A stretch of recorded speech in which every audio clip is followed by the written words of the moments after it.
Okay, we're back in the car, and this is the second of three introductory videos on my talks that will be about my Bible grew legs. The and It came from a challenge that somebody gave me about uh, uh, sharing or teaching people how okay, I need to stop moving around.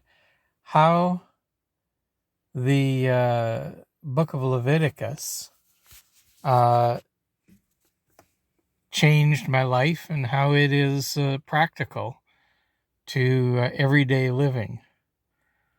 And so this second introductory talk is about faith. And the reason is because the only begotten Son of God, Yeshua, he said that even though the Datim, the religious Jewish people, were obedient, their obedience did not stem from faith. And because it did not, it was not acceptable. And in another place, it's actually called dead works, works that do not produce life. So in the library called the Bible, there's a book. A library has books, so that's why it's called the library. And the library is called the Bible, and one of the books is called Hebrews. And in this book, there is a chapter about faith. And the very first sentence or verse in it says that faith is the persuasion of things hoped for. It is the evidence of what is not yet seen. And a few sentences later, verse number 6, it says, without faith, it is not possible to please Elohim or God. So what is faith? The definition is it is the persuasion of things hoped for. It is the evidence of what is not yet seen. And so what does that mean? Well, I have talked to many people who do not know what faith is because they approach it from a Greek mindset. Greek is intellectual, whereas the Hebraic or the Jewish mindset is experiential knowledge as opposed to intellectual knowledge. You need both, but that's the difference between them. And so when I'm explaining this understanding of the difference of what is actually faith, sorry about keeping moving this around. The way I do it is I illustrate it. Suppose you want to buy a house. Okay? You don't have the cash up front for it, so you need to get a mortgage. And the banks are saying, buy. We'll lend you the money through a mortgage. So you're persuaded of the thing you're hoping for, the money to buy the house, and so you're Faith is the persuasion of the thing hoped for. So you're persuaded that the bank is telling the truth. Okay? What you're hoping for, the thing you're hoping for, is the money to buy the house. That's your hope for that thing. So you go to the bank to get pre-approved. Going to the bank to get pre-approved is not faith. That is obedience. They've said, come to us and to get pre-approved, and so you're obeying them. You're going to the bank to get pre-approved. They go through their rigmarole. They vet you. They check everything out. They draw up some documents, and you sign the pre-approval saying, yes, you can get so much money. And so you sign it, and you walk out with the understanding that you can get that money because you've been pre-approved. Well, that's not faith. That's trust.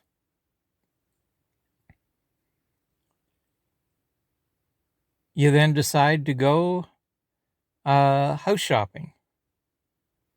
That's not faith. Putting an offer on a house without the money in the bank just because you've been pre-approved. You don't have the money, the bank has it. So, but you put an offer in. The action of putting the offer in on the house is faith.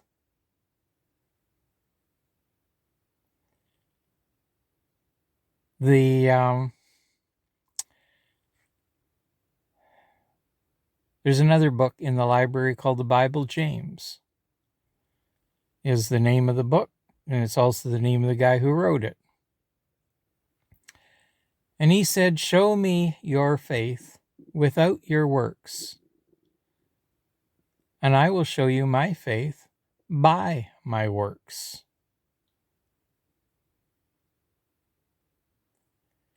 In another place in that same book, he said that faith without works is dead, being alone.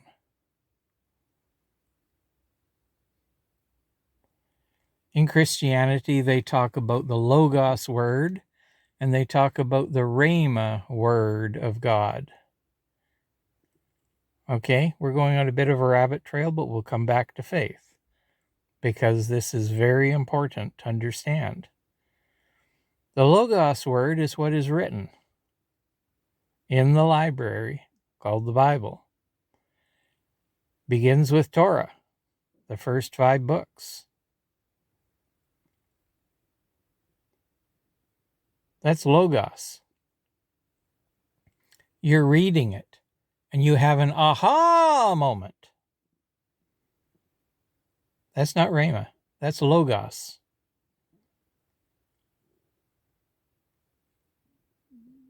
That's your intellect has been made to understand what it means. That's Logos. Rhema is when you go and act on that in faith. You read where it says, by his stripes we are healed. You read where the Son of God, the only begotten Son of God, went and healed people. You read where he says that the works that he has done will do, and greater than these he will do. And you say, aha! That means I can pray for someone, and that individual will get healed.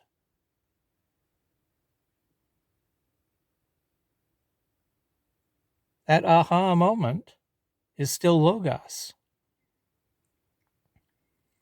You need to step out in faith and make that word alive by laying hands on somebody and praying for them to be healed. Then it becomes rhema when that person is healed. And you say, wow! Aha! Wow! You pray for one person and they're healed. You pray for another and they're healed. God gives you a nudge in your brain to say something to somebody, and you say it, and they get all excited because what you said answered a question that they had, and they got totally blown away by it. Aha! You did something with what you saw written in the library, and it worked. Something happened. That word moved from logos to rhema. Now, in Greek, when your intellect is stimulated, it goes from logos to rhema. But in the Hebraic understanding, you need experience, not head knowledge, for it to go from the logos to the rhema. I'm a 69-year-old electrician, Red Seal, here in British Columbia, Canada. The ticket I hold is actually a master electrician. I didn't get there just by reading a book or going through a couple of courses. I did it by experience. I started out taking out knob and tube wiring. Most electricians today don't have no experience with it. I started by removing that wiring and putting in the original 2-strand wire that had no bond wire. The bond wires, that bare one, which if there's an electrical fault will safely shunt all of the electricity to ground without shocking people. I have experience. Much more important than intellect in the area of knowledge. People phone me up and ask me questions. And because of my experience, I can tell them what to do so that I don't have to drive for a half hour to 2 hours to their place to help them with an electrical problem.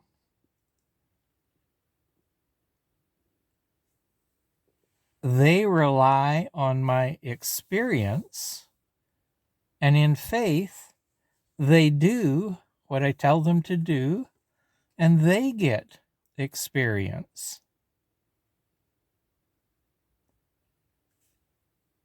That's how faith works. Experience. And that's how you can build your faith. You can increase your faith.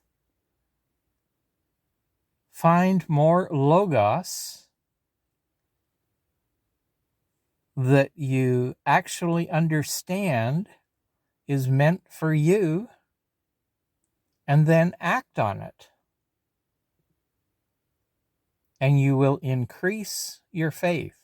It's actually, it's not talking about the getting adopted into the family of God, or Christianity calls it getting saved. It's not that type of salvation, but It is the type of salvation that will keep you from sinning again after you're in the family of God.